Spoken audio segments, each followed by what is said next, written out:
Bonjour et bienvenue à tous. Nous tous, absolument nous tous, avons déjà regardé des dessins animés et au-delà de l'amusement procuré, il n'est pas rare qu'ils nous laissent parfois perplexes. C'est pourquoi aujourd'hui je vous invite à vous installer et à vous mettre à l'aise, car nous nous intéressons aux 10 secrets des dessins animés enfin révélés. Avant de commencer, voici les heureux gagnants du mois de mars qui choisiront entre des cartes Google Play, iTunes et PlayStation Network. Félicitations à tous ceux qui ont gagné. Et si vous voulez participer au jeu du mois d'avril, n'oubliez pas que vous pouvez gagner au choix des cartes Google Play ou des codes PlayStation Network et iTunes. C'est vous qui décidez. Tout ce que vous avez à faire pour participer, c'est d'être abonné à la chaîne. N'hésitez pas non plus à liker la vidéo et à activer la cloche des notifications. Voilà, comme ça. C'est parti.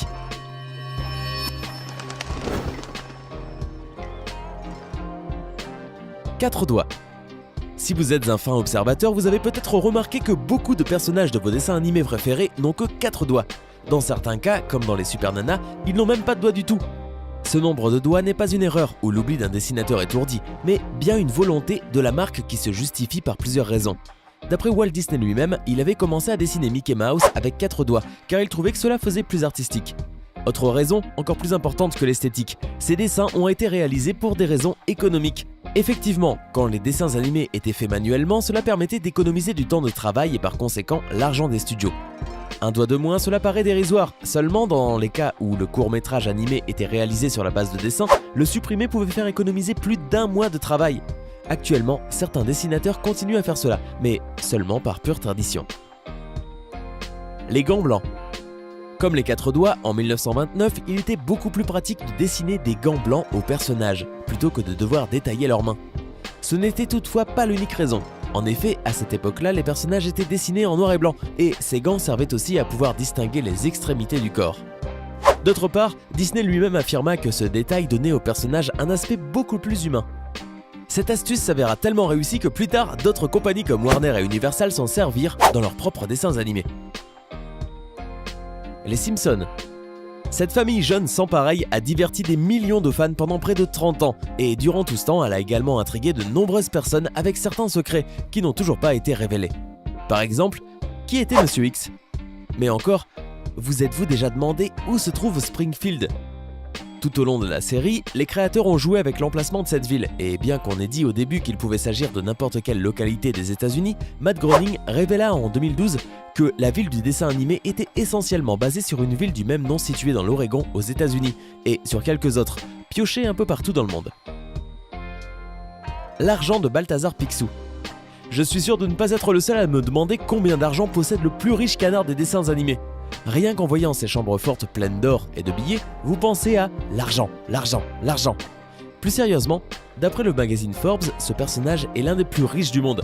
Eh bien oui, il possède en fait une fortune de 44 milliards de dollars. Pour vous donner un ordre d'idée, c'est presque le montant que possède Bernard Arnault, richissime homme d'affaires français et 11e fortune mondiale en 2017. Une autre chose que très peu de personnes savent, c'est que Balthazar Picsou, enfant, était cireur de chaussures. Maintenant, il est le patron de quelques-unes des plus grandes compagnies minières dans le monde. Génial, non? Nani. Après le succès des Muppets, Jimmy Henson décida de lancer en 1984 la série animée des Muppets Babies, qui racontait la vie des personnages quand ils étaient bébés. Si vous êtes tout jeune, vous ne l'aurez certainement pas vu, mais si vous avez déjà 30 ans ou plus et que vous regardiez Nickelodeon plus jeune, je suis sûr que vous vous souvenez même de Nani, la grande femme qui était chargée de s'occuper d'eux. Or, tout ce que nous pouvons voir d'elle, c'était ses chaussettes rayées, sa jupe rose, ses chaussures de tennis violette et parfois un pull assorti. Comme souvent avec les humains intégrés dans les dessins animés, on ne la voyait seulement que des pieds aux épaules. À vrai dire, cela m'a toujours intrigué, mais heureusement son visage fut enfin dévoilé il y a quelques années. Et finalement, pour être sincère, je préfère garder le souvenir de son mystérieux personnage. La maîtresse de Charlie Brown. Snoopy et les Peanuts est un autre dessin animé classique qui a laissé beaucoup de fans dans le doute. Ce qui les intrigue, entre autres, c'est le son bizarre que faisait la maîtresse lorsqu'elle parlait. On a cru pendant longtemps que c'était dû à des réductions de budget de la part de la production qui ne pouvait pas dépenser pour l'embauche d'une voix supplémentaire.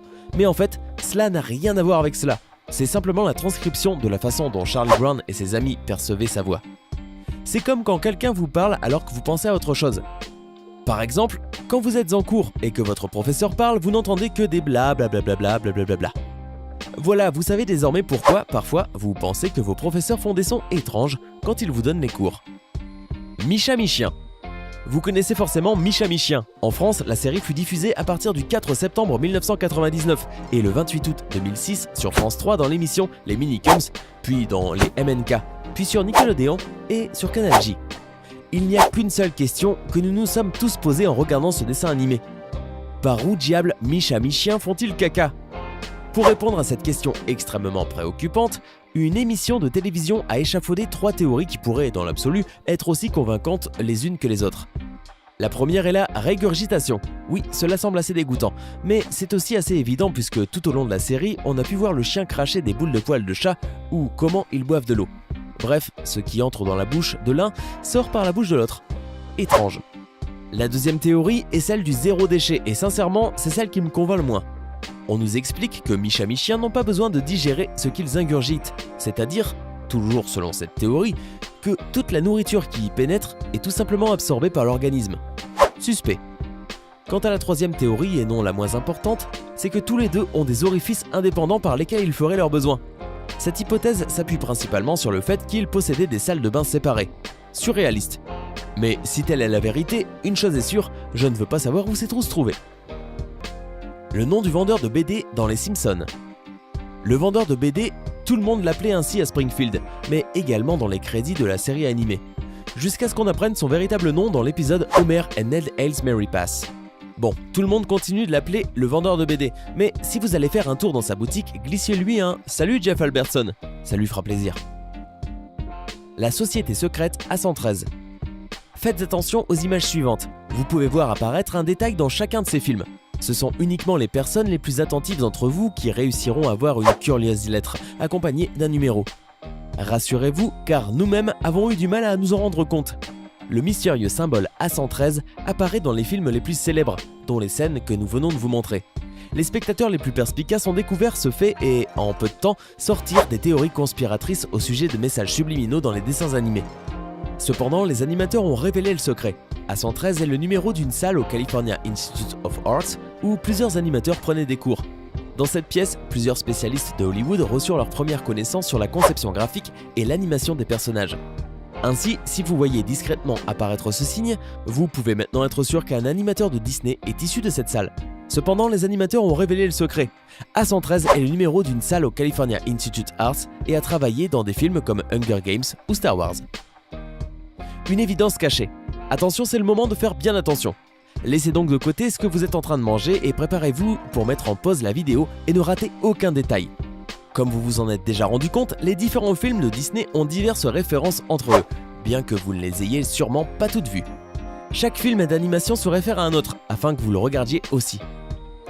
Nous allons essayer de régler cette affaire en commençant par l'un des films les plus récents, Le Monde de Dory. Parmi les enfants qui se trouvent à l'aquarium, on peut voir un visage très familier. Il s'agit de Riley, l'héroïne de Vice Versa. Maintenant, voyons voir ce qu'ont caché les concepteurs du film sur les émotions. Dans l'un des souvenirs de l'héroïne, on peut voir la statue d'un dinosaure identique à Shaman, l'un des personnages du film Le Voyage d'Arlo. Un autre personnage de ce film, le dinosaure d'Arlo, peut être vu parmi les jouets de Monster Inc., tandis que le tendrement effrayant héros de ce film peut être repéré sur l'un des tableaux de la maison de la vieille sorcière dans Rebelle. Regardez comme c'est enchanteur. En même temps, une tapisserie de la famille royale apparaît dans le film Cars, alors qu'on peut voir une copie de Flash McQueen dans Toy Story 3. Ce ne sont que quelques coïncidences, donc si vous aviez envie de revoir l'un de ces films, c'est le bon moment. Peut-être que vous en trouveriez quelques-uns que nous n'avons pas vus. En tout cas, si c'est le cas, dites-le nous en commentaire. Le mariage de Mickey et Minnie. Vous aurez beau chercher, vous ne trouverez aucune image du mariage de Mickey et Minnie dans un dessin animé. Et pour cause, il n'en existe pas.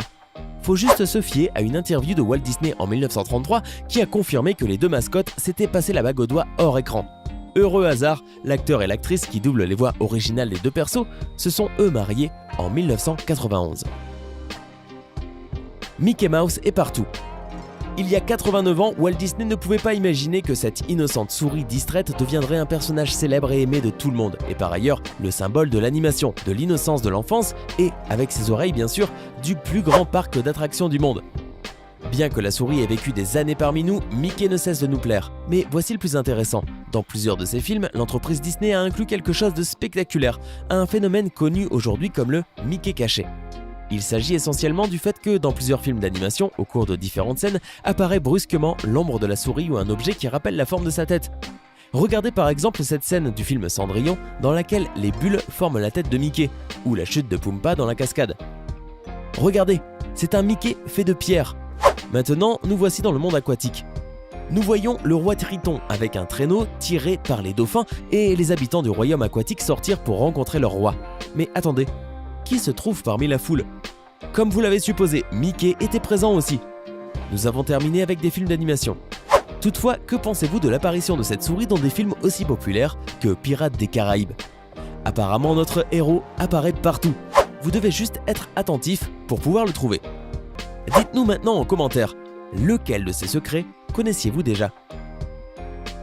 Hey, c'est tout pour aujourd'hui. Si vous avez aimé la vidéo, n'oubliez pas de la liker et de la partager avec vos amis. Et si vous êtes nouveau sur la chaîne, n'oubliez pas de vous abonner et d'activer la notification. Bye bye!